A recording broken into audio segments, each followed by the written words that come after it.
and we are live. And today I'm privileged to have Sean Everett. He's the global product CEO of Emergence. And I'll get right into it. Sean, who are you? What do you do? And why should people stay on this podcast for the next hour to listen? Yeah, that is a hard open. Yeah, like you mentioned, my name's Sean Everett. I've been doing this intersection of capital and computing thing for about 3 decades now. Got started very young at 13 in the mid 90s. I grew up in a small town in Iowa in the middle of a cornfield. About 80,000 people. It's called Sioux City, and it's actually where Gateway 2000 Computers was founded.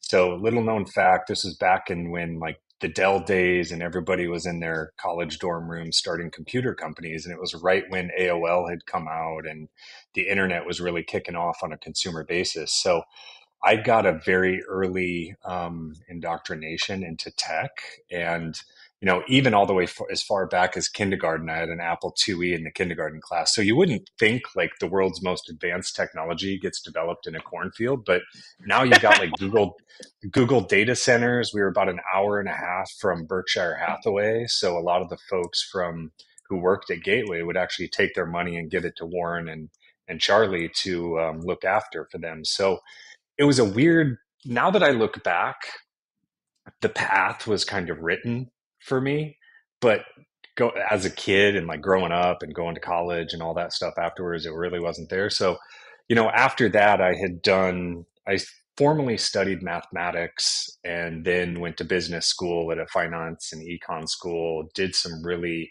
high end, management consulting for the boards and executives of Fortune 500s, and then started a number of companies, scaled, built them, worked in a private equity capacity as a global product leader.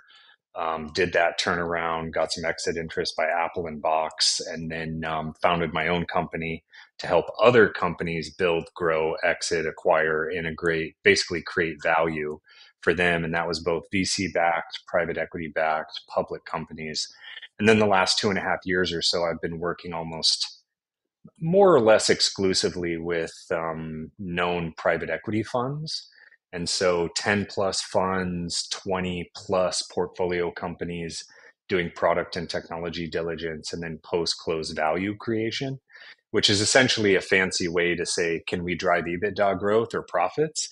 And then can we return money to shareholders? So basically take the growth line from here to here. So that's essentially what I do. My key expertise is product strategy and growth, typically in a software or hardware business, but mostly technology. And now kind of technology is eating the world. We've got a little over 8 billion people in the world and about 5.5 billion of those on the internet. So the saga continues, my friend. And probably the most or the biggest thing was I was early in live streaming video and early in the stories media format, helped co-invent that, and that's now used by all the consumers every day on all the social networks. So you've just been around long enough, you're just kind of in the game. And so I think what's the next 20 years look like, nobody knows, but I think I'll probably be doing the same thing, building technology or tech enabled businesses, and helping people sort of get better along their journey as well. So I don't know if you want to Nice. stick around for another hour, but that's probably where we're at. I think that's a good segue into the conversation. Look, so you've achieved some massive milestones. Some of those, I assume, for some of the less experienced people, that might seem well far out of reach because you got such a such an early start. Mhm. For those that want to learn how to get on that, like that trajectory, that huge curve upwards, I want to ask you, where did you discover that you had a spark, that you were somewhat different from the rest of the group? At what age did you discover you were different? Um, I think, I mean, one of the key things I remember was 13 years old. Like I was an athlete too, so I played a bunch of sports, but I remember 13-year-old baseball league. And before games and practices, I'd be reading Michael Crichton books. And there was always something very fascinating about the advancement of emerging technologies, how that impacts society. And granted, in a storytelling nature, I've always been attracted to like film and story because that is the native programming language of humanity. So I Hmm. think that intersection, plus sort of like where I grew up and how I grew up and all of that sort of thing, afforded me the benefit to have space to think, to read, to do that sort of thing. And I grew up in a safe environment. I wasn't in like a war torn economy. I didn't have to struggle for food. So I was afforded very early luxuries. And look, like I'm a white man who was born in America. Like I hit the lottery. So I think you can't, seriously, like I think you can't add that, like you can't just disregard that as an impact of it. But I think a lot of that stuff helped me get an early state of like learning and then being interested in certain things and having the, I don't know if discipline's the right word, but basically the desire to just follow my fascination. And that's taken me everywhere. So one of the biggest advice that I give people is follow your fascination. Figure out what that is first and then go follow it and then like make improvements every day. And so for me, it was really like open a computer, sit at your keyboard every day and just keep typing away. It like you'll learn stuff, you'll click on stuff, you'll meet people, you'll have ideas, you'll work with other people to develop those ideas into things. You'll fail again, you'll learn stuff, you'll pick the pieces back up. And then over time, you'll have developed scar tissue experience and a network along that vector that is your fascination. So I think you have to be very careful about finding that vector so that when you get down the road 10 years, you don't look back and go, oh, I was living somebody else's life. I think you're right with that because there's a lot of people right now that give you this story, this spiel that you can do this, you can do this. There's so much noise on social media. There's so Hmm. many tips on how to become a millionaire, which we all know is just white noise. It's a whole load Yeah. of bollocks, and it becomes really really hard to cut through the noise, right? So whether you're an Hmm. inexperienced CEO or an experienced CEO, and you want to find new technology, new solutions to improve the way your business works, to increase productivity, reduce costs. Finding out that fascination can be quite hard.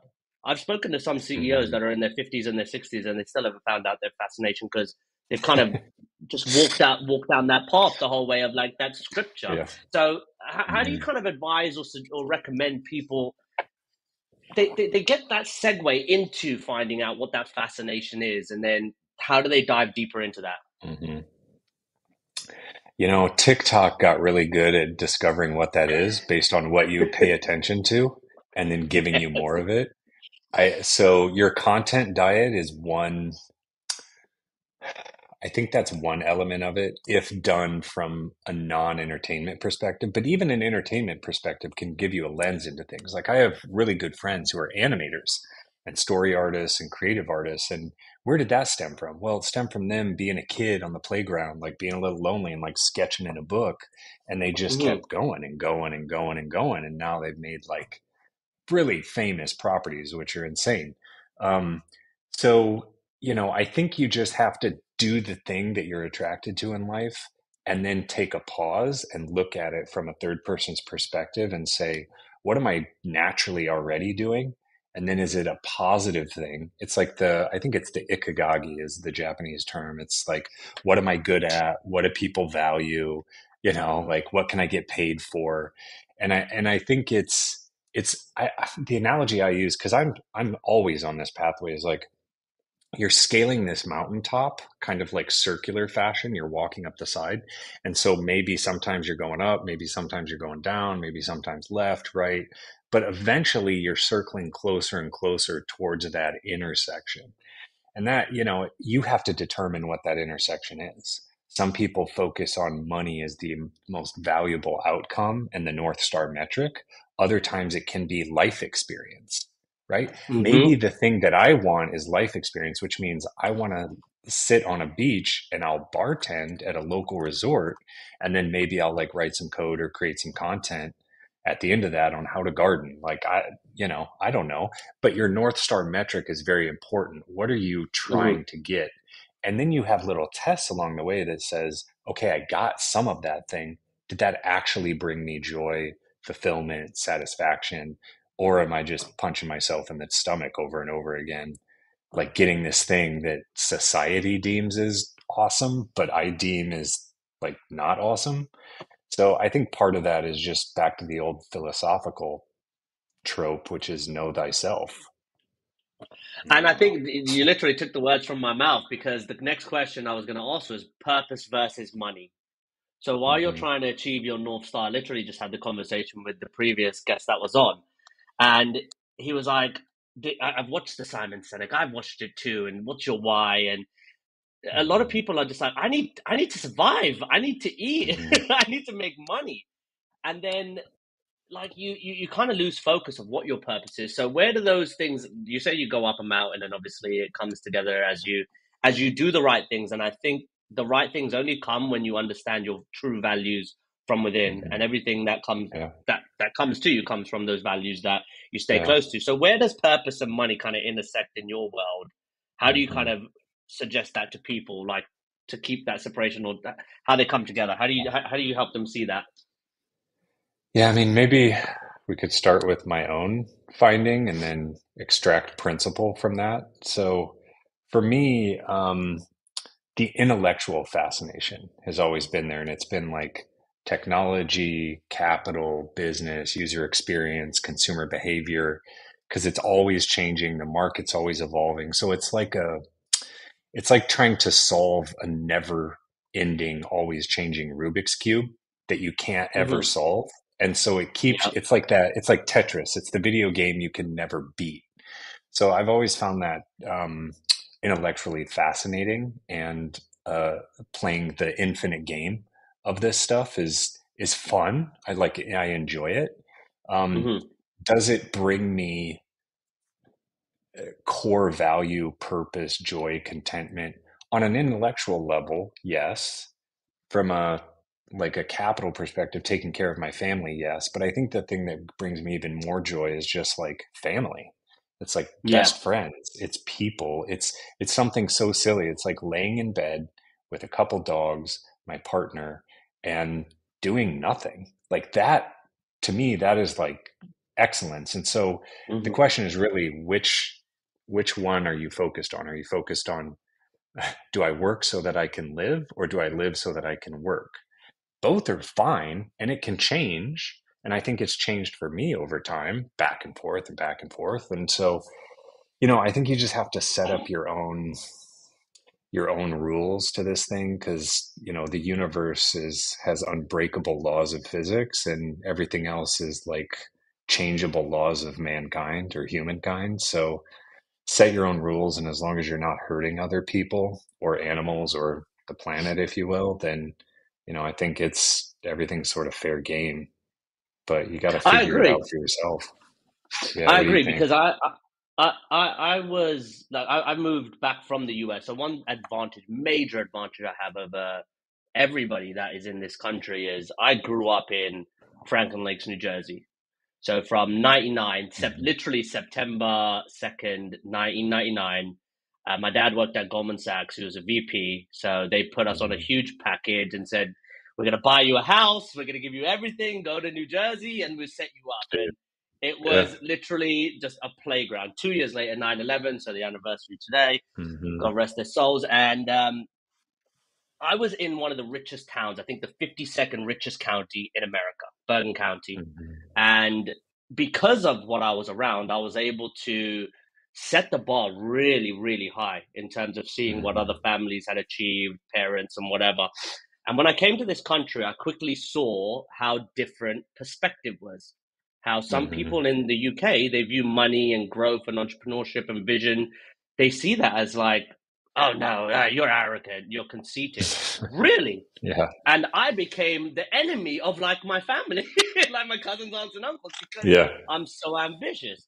And what I'm getting to, the reason why I lay that foundation is because I worked as an employee for a number of companies, not anything significant, but I made my way through a publishing company, was top performer, always very ambitious, started a company, and the only thing was money at first. I want money. When I have money, when I have money, when I have money. And when I started to make Hmm. money, my first big check was £63,000 into my account, and I was like, "Holy shit, this is incredible!" And I spent it in like 3 weeks, Yeah. Yeah. and Whoops. it was Yeah. it was really bad, right? It was really bad, Yeah. and I kept generating money, but that fulfillment, like you said, the fulfillment inside, that buzz of the money hitting your account, you've received X amount, you've received ding ding ding ding ding, it went away.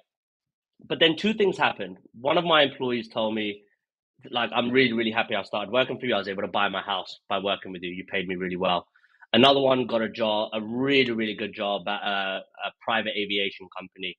And those kind of things really set the bar for me. Those were the different things for me when it came down to purpose versus money. And then after I went through a big separation with my wife and this whole conflict in my life, I realized money, it was a big, big driver, but purpose became more important, helping people. And that buzz of somebody saying, look, I've done something, not because of anything I've intentionally done, but just something, just me naturally being me.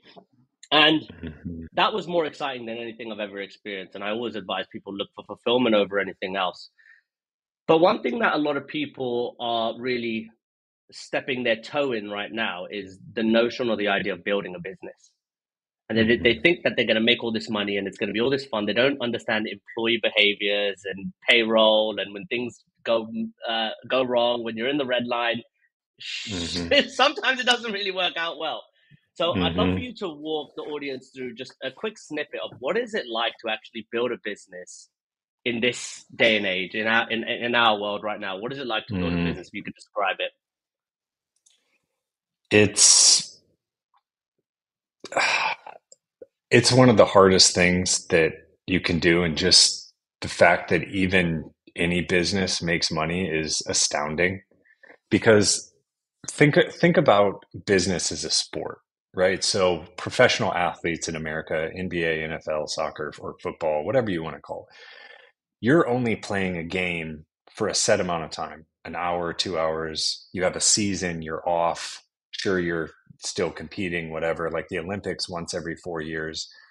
But business, I mean, and you continue to train, but business on a global basis, you're competing literally against every other human on the planet 24/7, 365, and everything is changing. And you don't even know the scoreboard. You don't see the players on the field. So you're operating completely blind.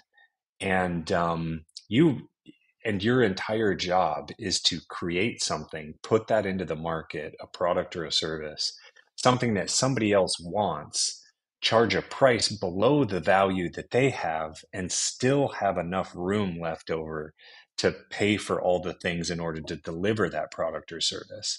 And so if you think about the pressure coming in on that, it means you've got a very small, that's why they call it margin. You've got a very small margin in order to build a business. And so every sale, you should theoretically have some tiny amount of profit. And then that sale and another sale compounds. That's what Amazon did. It's pennies on the dollar, a billion times a day across 30 years all over the world. And that starts to add up. And so the greatest companies in the world, like let's take Apple, right? One of the greatest consumer products ever invented. What they were able to do is because the product they built was so complex, they were able to basically do this and charge $1,500 for a computer the size of this that goes in your pocket. And then is the Unbelievable. computer is so focused on just you. Everything in this phone is you all the time. It's all you. And so that became a really good product because us as humans are pretty, one of our fatal flaws is ego and selfishness, unfortunately, which we see on social. And so I think there's an opportunity for someone to build a product that helps people move into more of a selfless mode.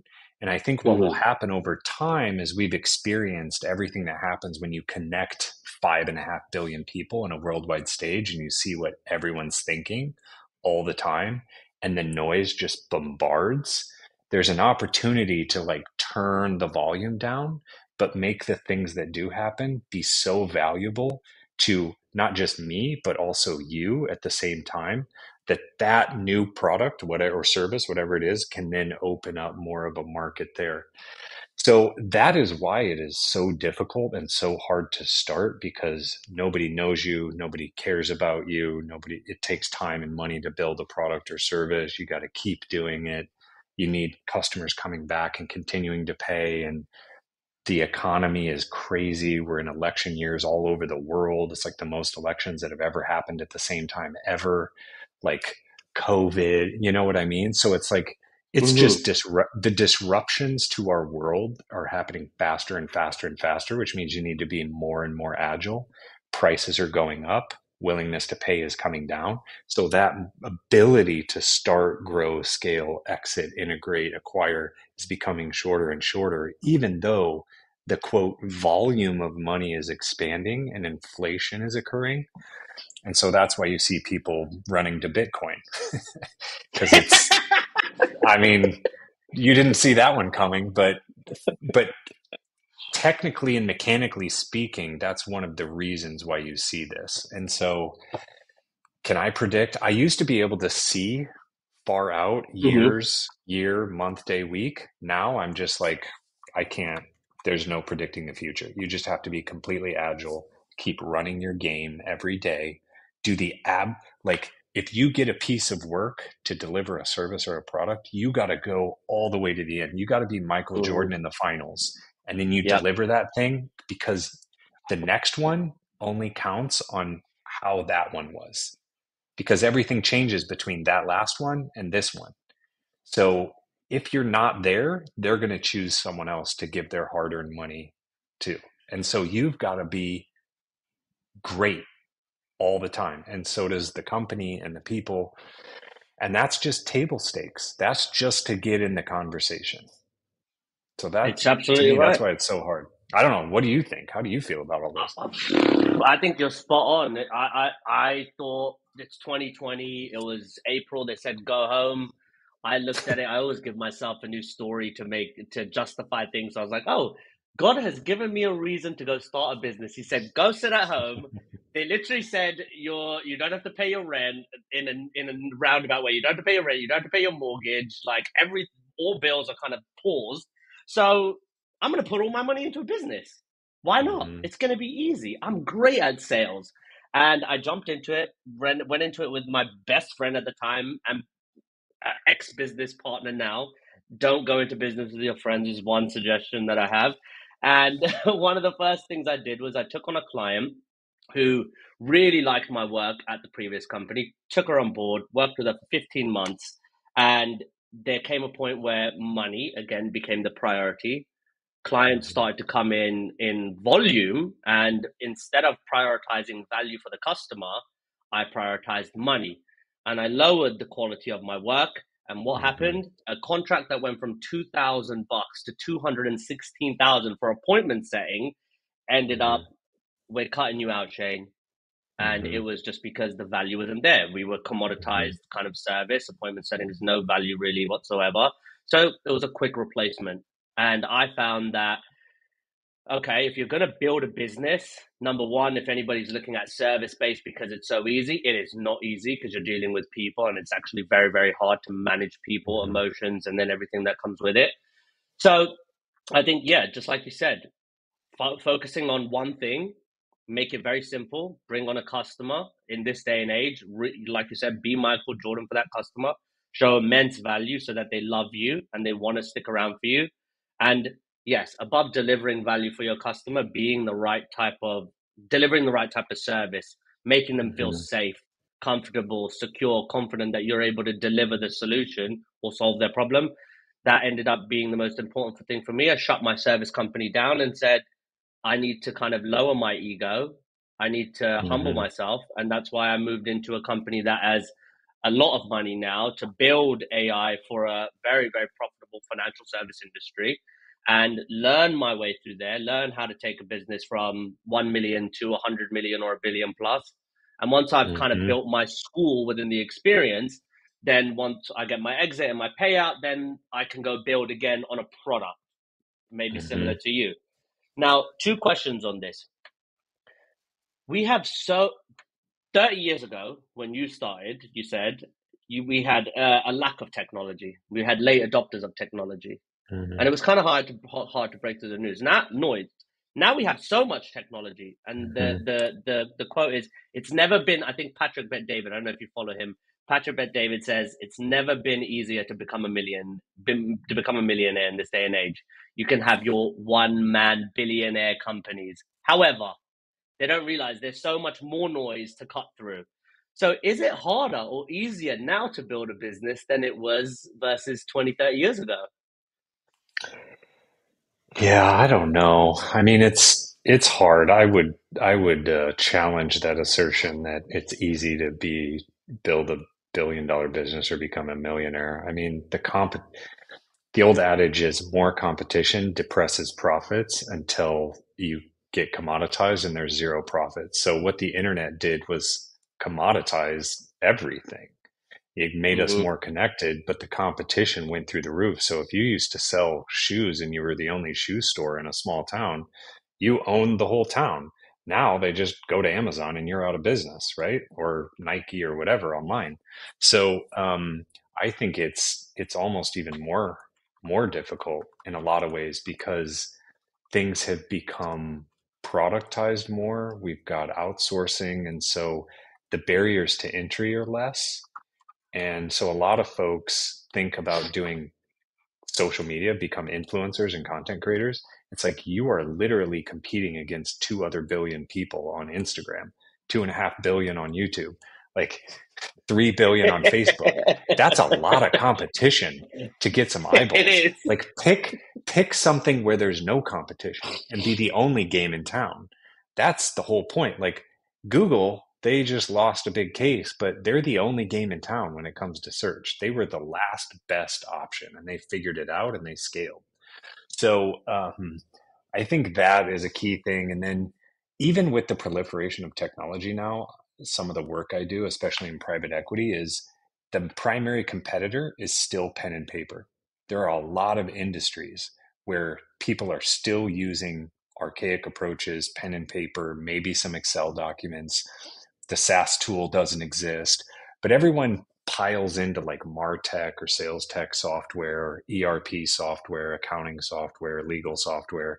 And so the easy, big, low hanging fruit stuff, 5,000 competitors. I saw this post yesterday about wealth tech stuff, and it went from like 83 competitors to hundreds.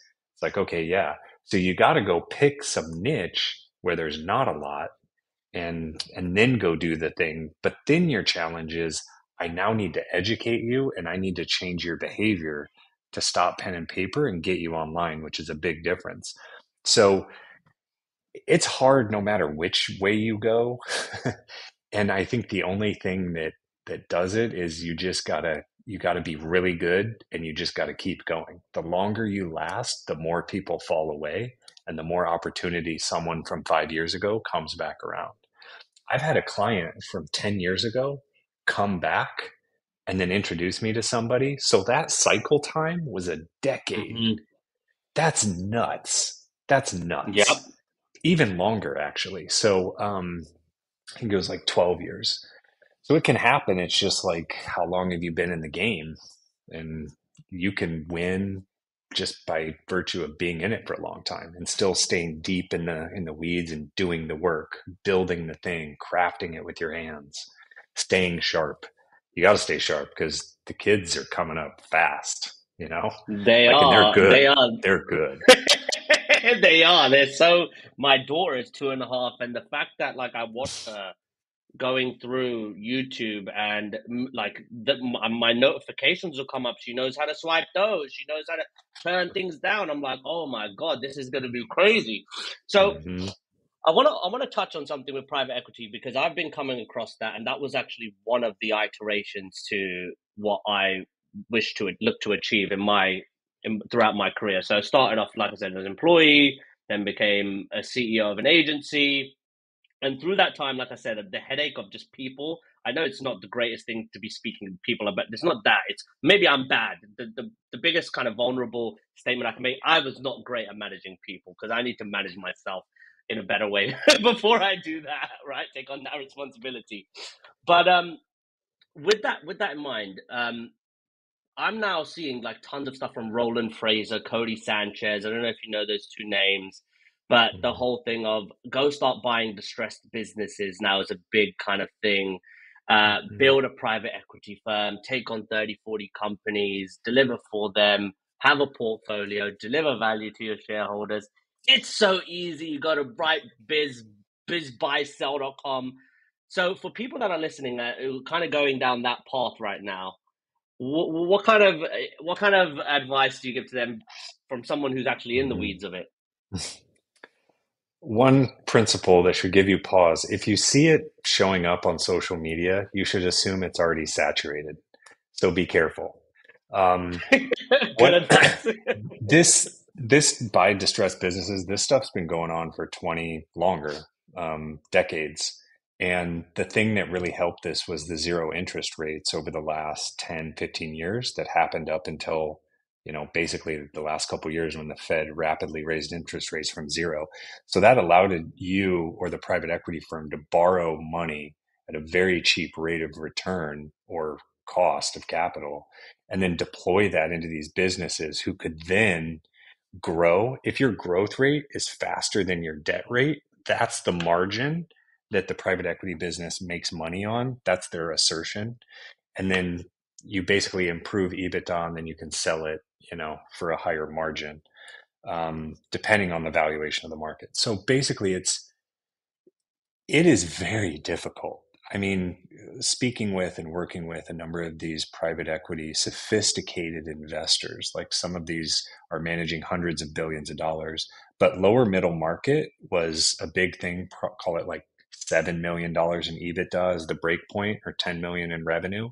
Anything below that's Mhm, venture. Anything above that is PE. So that's a lower mhm, middle market threshold. There's thousands of PE firms now competing in that space to buy up 10, $5, $10 million companies, put them together, integrate them, package, price, and position the integrated family as a new platform, and then increase shareholder value, increase EBITDA, increase revenue, increase retention, and then exit that after a 5 to 7 year hold period. So there's a lot of competition in that space now, and it's very difficult. So there's a few organizations who recruit only for operating executives in private equity companies with private equity experience because it's a very different operational structure than mhm, venture backed or just a private family owned business or even a public company because it is very sophisticated, very rapid, and the margin for error is small, and you've got to drive returns and results very quickly. So I was just talking with a group earlier this week, actually, and they have an interesting model where they will come in 9 months to 18 months actually deliver what could take sometimes 5 years. They could do it in about half that time. And so they like buy it, double it, and set it up to double again. And it's an opinionated process, but I've been working all of my career to productize what I do and get it into like a simplified playbook so I can say, if this, here's result. mhm, mhm. I'm not even best in the world. And I work on this all day, every day, think about it all day, every day. And it's just like, because there's so many levers and everything's changing. Everything is a lever: customer success, support, R&D costs, G&A, interest rates, like external market factors, partnerships, channel, resellers, new entrants, other competing PE firms, people, management, like health, sickness, like incentive design, compensation structures, right? Like, and then things you don't even realize, like, oh, the power went out. Crap, we don't have internet. AWS is down. The data center down the street from us just exploded and went down. Like that happened in Nashville on Christmas 3 years ago. And internet was out for a week. And I immediately went to the gas station to charge my card to see if even that was working. The gas stations were down. Nuts. Wow. People forget how deeply embedded the internet is into everything. And if internet goes down, everything goes down. So imagine COVID, but the opposite, where the internet's done, not physical is done. Then we go back to local storefronts. So risk profile is everywhere, and you have to pay attention to risk, cybersecurity, hacking. That's some of it, HIPAA compliance, but there's other risks that never get brought up, like internet. How do you do anything anymore? Sheesh. That's Yeah. So crazy. So for the CEOs, now let's step into the territory of more experienced CEOs that are managing hundreds of millions of dollars in revenue, whatever. And we've had this period over the past, what was it, year, 16 to 18 months where we had the Silicon Valley bank crash. Obviously, interest rates mhm, are going yeah. higher. We've got the election that's coming up. So for those that are in this cash crunch right now, or they got pressure from the board, the investors, stakeholders, how would you, from your experience, how would you suggest, recommend, give advice to any experienced CEO watching this? How do they stay afloat during this time? Yeah, I mean, there's really only three levers. One is you grow top line revenue. Hmm. Two is you cut costs and extend runway and cash balance in the bank. And three is you invest in new projects with short payback periods to help drive future growth. So the cost cutting thing is great. I've heard an old adage, which is like cutting expenses is like trimming your fingernails. You have to always keep doing it because they always grow.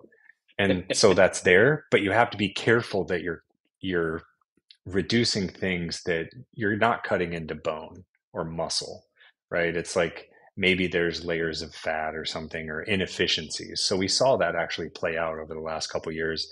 Facebook was famous for it. You saw a lot of layoffs. Some argued people cut too deep. So the big hiring ramp, then the pendulum swung back the other way. But the other more important thing was growth. And so what I've seen over the last year is nobody's investing in growth, which is very scary because everyone's pushing budgets out and spend out because they're trying to Hmm. conserve cash and keep runway, and they're just doing it with the resources they have. But that means everything is becoming stasis. So the only thing Yes. that's getting blips is like AI and data, but they've been handed bad advice. The technology may or may not work. They could have a prospective use case, but they haven't actually validated willingness to pay and demand in the market.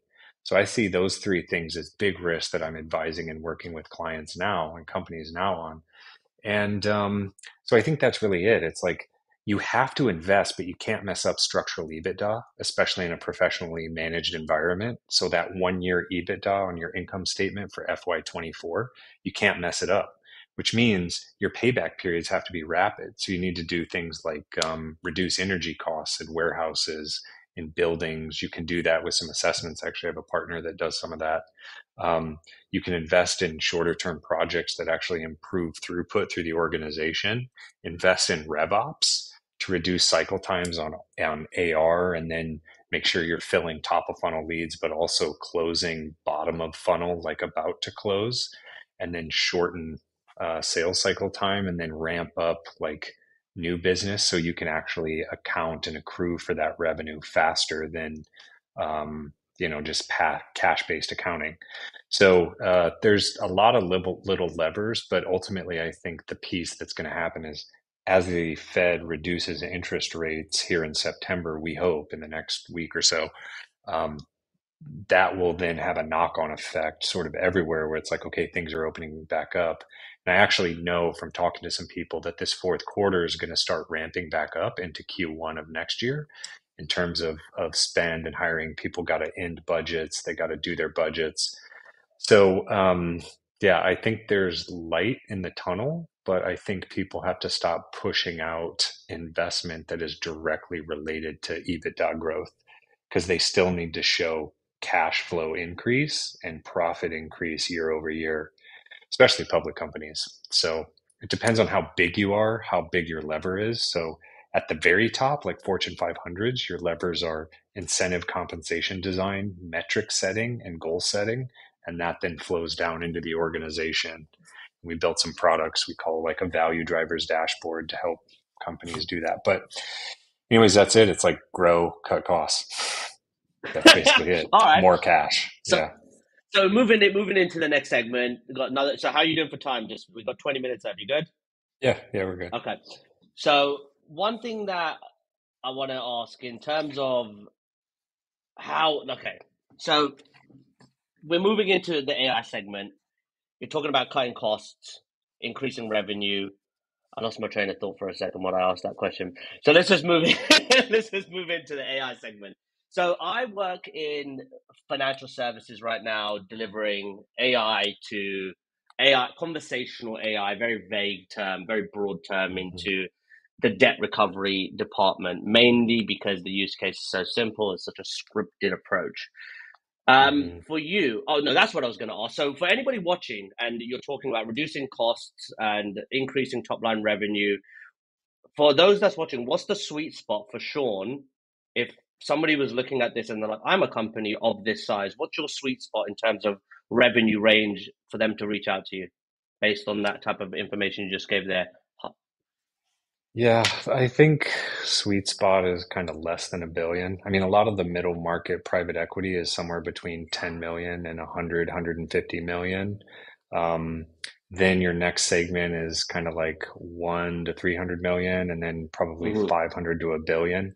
And then you're getting into like public company sector. And so things kind of change and the levers kind of change as you go into each size. The early mm-hmm, stage startup stuff, I do a lot, have done a lot. It's a different ball game. Um, mm-hmm, but I think the middle market is where a lot of value is going to be because that is also the growth lever of the larger companies who need to acquire companies in order to grow. And that's the key, that's the number one like growth lever that you have is acquisitions, integrating them, improving your income statement and your financial, basically financial engineering, but then integrating those customers, the technology, and the culture of the team into your company rapidly. So if you can get into that middle market and successfully like productize that business and get that set up for sell side or exit, then you can ramp up into the next step and then go from there. So I've kind of worked all along that dimension. So I okay. see like the different, there's like a different playbook at each size.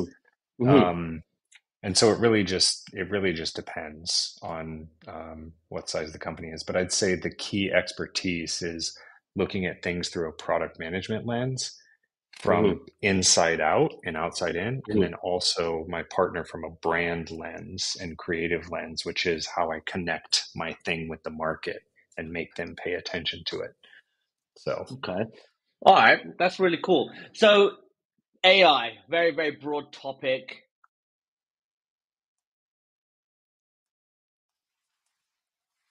did we If you can did hear we me, you're pick on up? mute.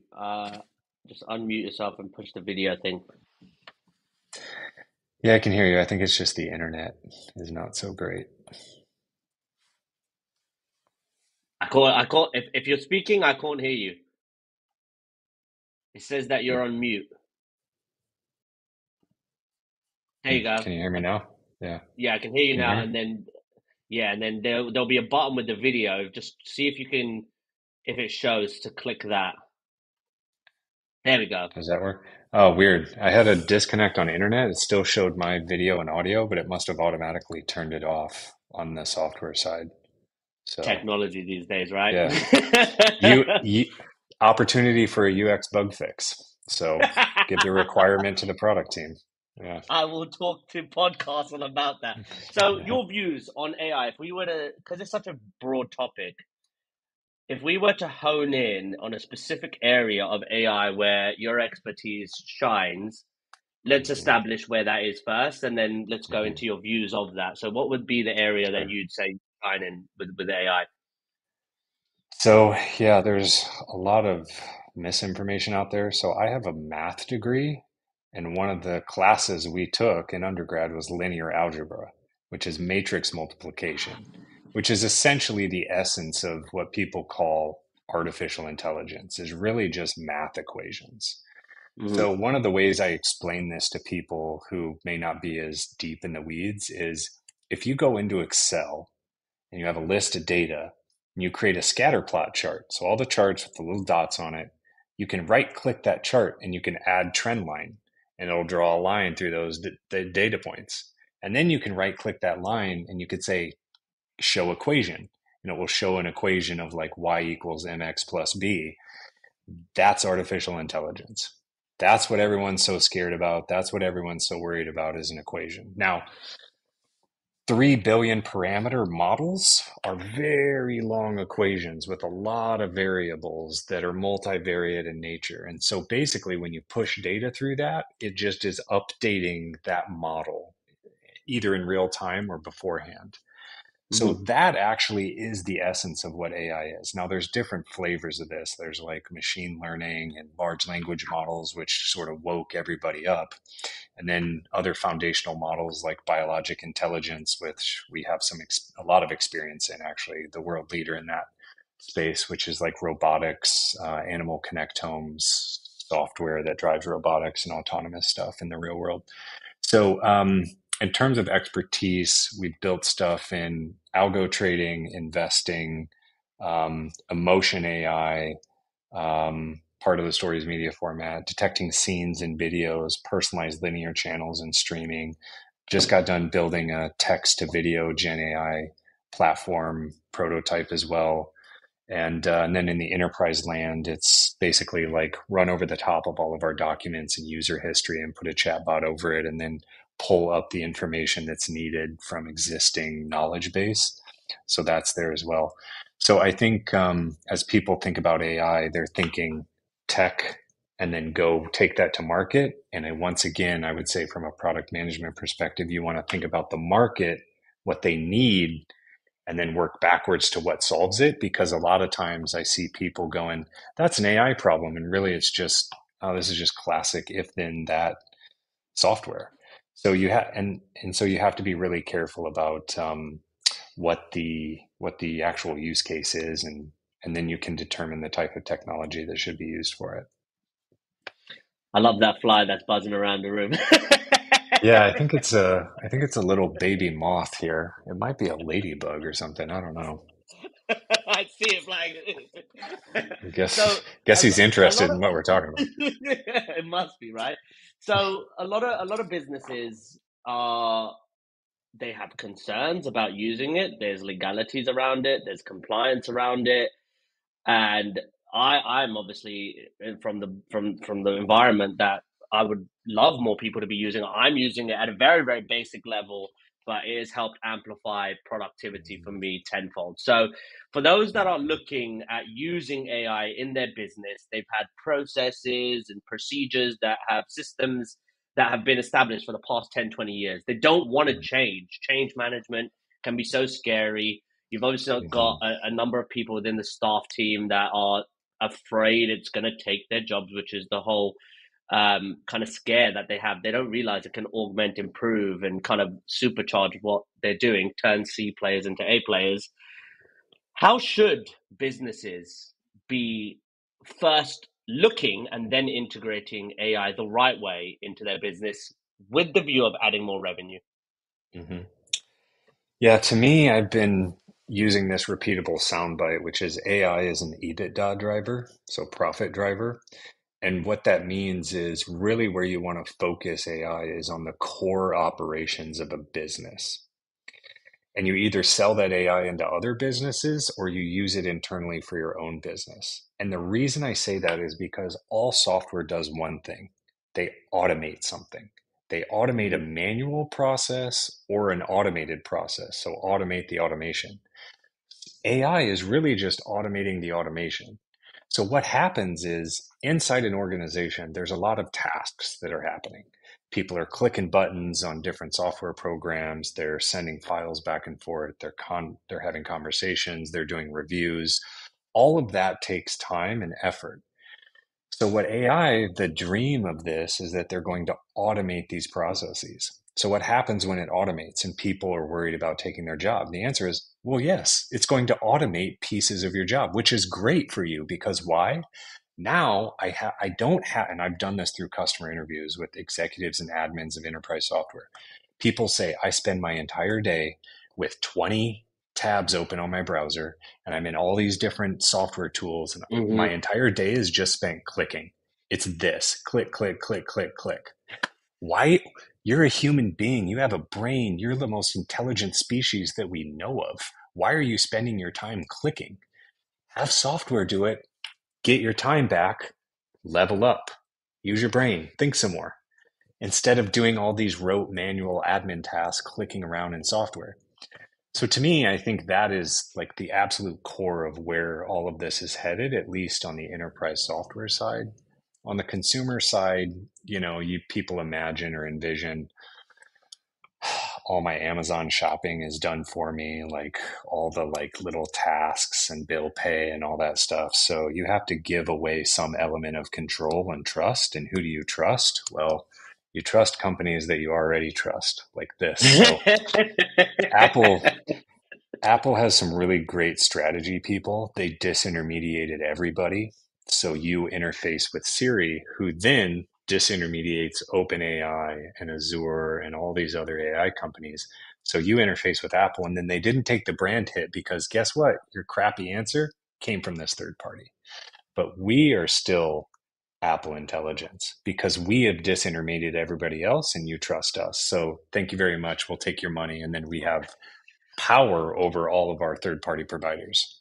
It's a standard Apple playbook, but it's a very smart business strategy. So you'll see that play out as well. So, what are your predictions then for the next 6 months with companies using ChatGPT? Let's get specific and use Mhm. ChatGPT, Gemini, Claude. What are your predictions for how companies will best use tools like that within their business, specifically related to sales? Mhm. Yeah, I mean, the sales stuff is already out there, so it's probably just more usage of existing technology because we haven't, I say agent. Most folks don't know what AI agents are, but basically it's like your assistant going through and doing a bunch of stuff for you if you have one or that I've concept. got a few now. Okay. So on the sales side, what I've seen is companies like Zoom Info release software updates, which it's basically, okay, we have a sales process. We want to identify people who have buying intent. So they have software and IP addresses, and they see that you visited new websites that you've never visited before, which essentially is a new signal that you may have buying intent for whatever's on that new website. I will then now ping you inside Zoom Info with the person's contact information and set up automations to automatically start emailing those leads. And then when they respond, they go into your inbox. So back to automation. I've basically collapsed all this time you used to do as a sales rep down into I just have to respond and wait for money to show up in my inbox. That is an AI agent working on your behalf, right? I mean, they're sitting there, they're listening, they're kicking off actions and activities, and then they only come to you when you need to make an action, make a decision, or do something else. So I think we'll see more of that. And we've already seen a lot of that in the sales tech and MarTech software on the front end. Hmm. I think what OpenAI is really working towards though is the workflows. We don't want to just create content and like surface information from the internet that you ask for. That's just a glorified search engine, and yeah, they got that, but not Hmm. that novel to support like a hundreds of billions of dollars valuation after a couple years of a new product in market.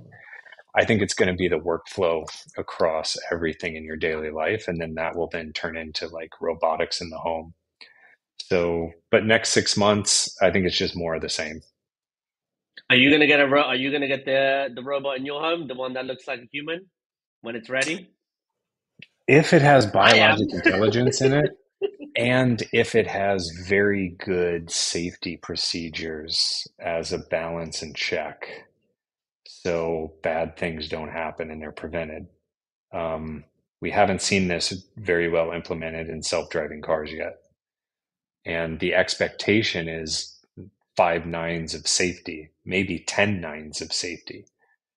So that means you can only mess up once, and it has to be a small mess up once every like 100 years across a whole global human population.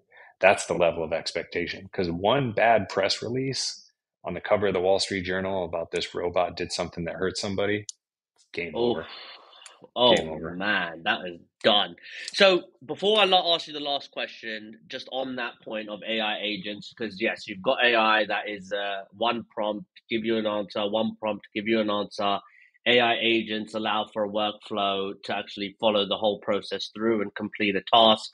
So I don't know if you've seen Dharmesh from HubSpot. He's released a new Hmm. software tool called AI Agent. I've had my fair share of excitement with it.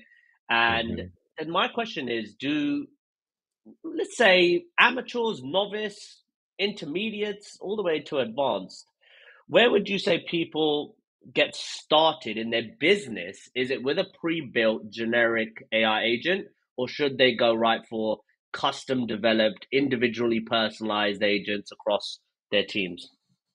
Yeah, I think it's just cultural dynamics of the firm. Some firms are sort of future focused, agile. They try out new tools and technologies, or they have comfort with that, or they're more advanced in the technology world, in which case that stuff isn't really a change management problem. The other ones that are maybe more slow moving, don't adapt that much, have the same processes. Those are probably like Chat GPT. Just using that Mm-hmm. every once in a while on your desktop is probably a big change.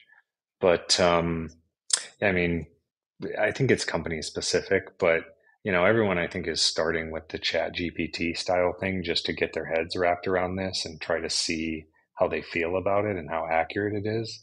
Once you go from that and you feel comfort with it, then it's like, okay, what can we do with it to improve? And I think that's where there's a big hole and gap in the market, not just on people saying, here's a bunch of ideas, but actually like, oh, this thing actually is making my life easier and it's giving me Mm-hmm. financial return on my EBITDA by buying this tool and spending $100. I just saved $1,000 and uh, 5 hours of my time a week, which is like, okay, sign me up. And then Huge. it's just a change management issue, which is like, it's new, it's different, like it's a bit scary. Like, oh, it's not a habit yet. So you got to change the Mm-hmm. habit, but there's opportunity there. So the selling is different from the using. So ultimately, this thing has to become retention based, has to be used every day in order for it to become sticky. Okay. How do you Last feel? question. For me, when I had the chat with he's a chief AI officer. I'm sure it's glorified, but he was talking about the ability, whether it's 6 months, 12 months out, but when GPT AI becomes more advanced in businesses, you will move from this one prompt kind of conversation to a PC that will literally be audio and voice automated.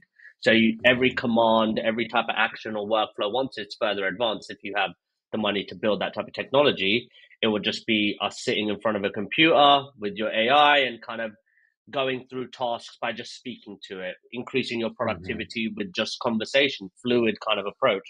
So for me, that's how I would love to believe that that's true because I've figured out that my laziness has actually become one of the reasons I can become so productive in a short space of time.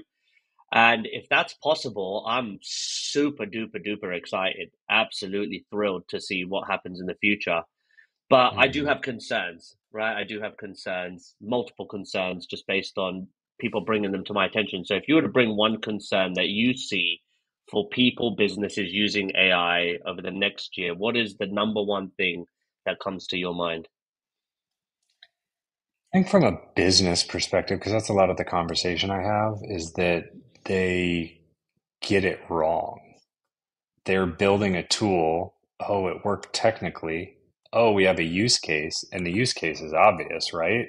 And so we do it and we invest, and then we put it in the market, and then oops, nobody paid for it, or oops, we priced it wrong. So I was on a private call with some former colleagues at Simon Kucher, which is a well-known pricing, and now they've rebranded to Growth. But they're really good, and they did a little workshop on Gen AI pricing, and it's like these major enterprise software companies actually lost money on the investment, and it wasn't.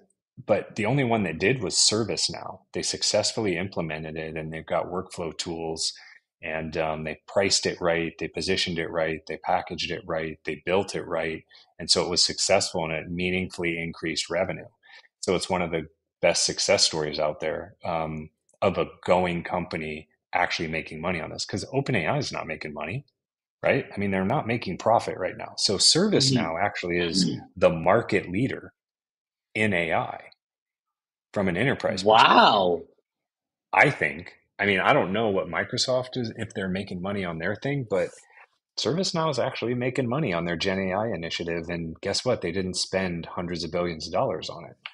So I think my main advice is again, product management is the new value creation lever. You work backwards from the Agreed. customer.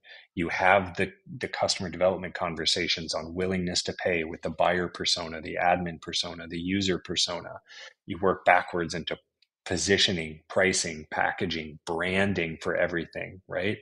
And then you work into here's the requirements for the technology. Then you build it, then you release it back to the people you talk to, and then you constrain that investment to a 1 year time period so it doesn't mess up your structural EBITDA and your income statement for the year.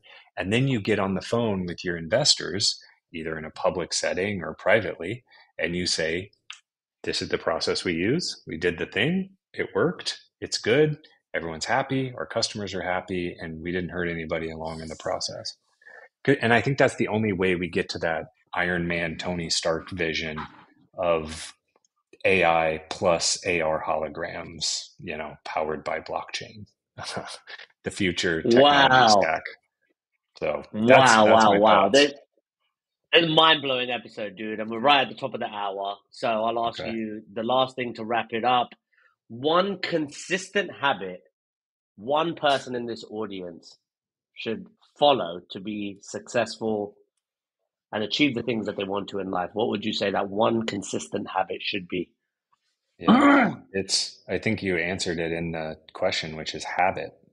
It's consistency. It's 8, 10, 12 hours a day, every year for decades. You will be the best in the world. There's not that many. I think I saw a stat.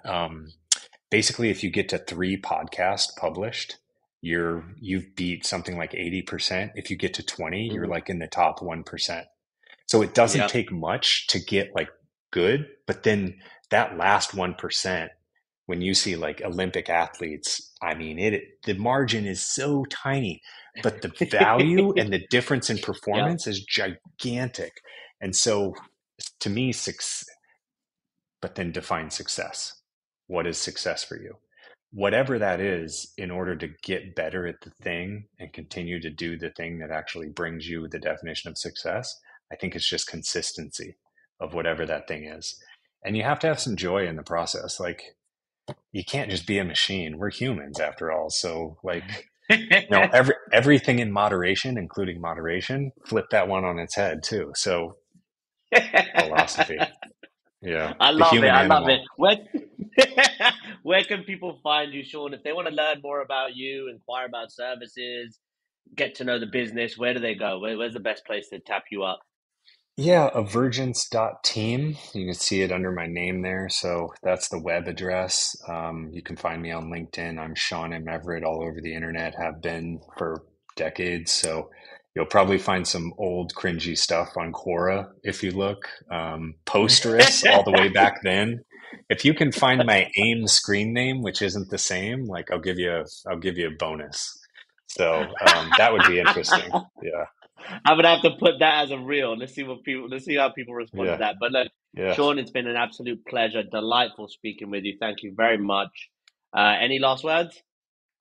I think that's it, man. Yeah, just thanks for having me on and appreciate the conversation. And yeah, I would love to do it again and hear more from your perspective as well, because I feel like I just talk too much the whole time. So yeah, man, cool. Add And value. let me know where you post it. I'm happy to publish it out and get some more folks listening to your stuff. And yeah, help you guys promote the business and the channel and the pod and all that. So have a great Thank rest of you your very week, much. my friend. And yeah, nothing but light, love, success, all positive stuff. Thank you very much. That's a wrap, guys. That's the pod.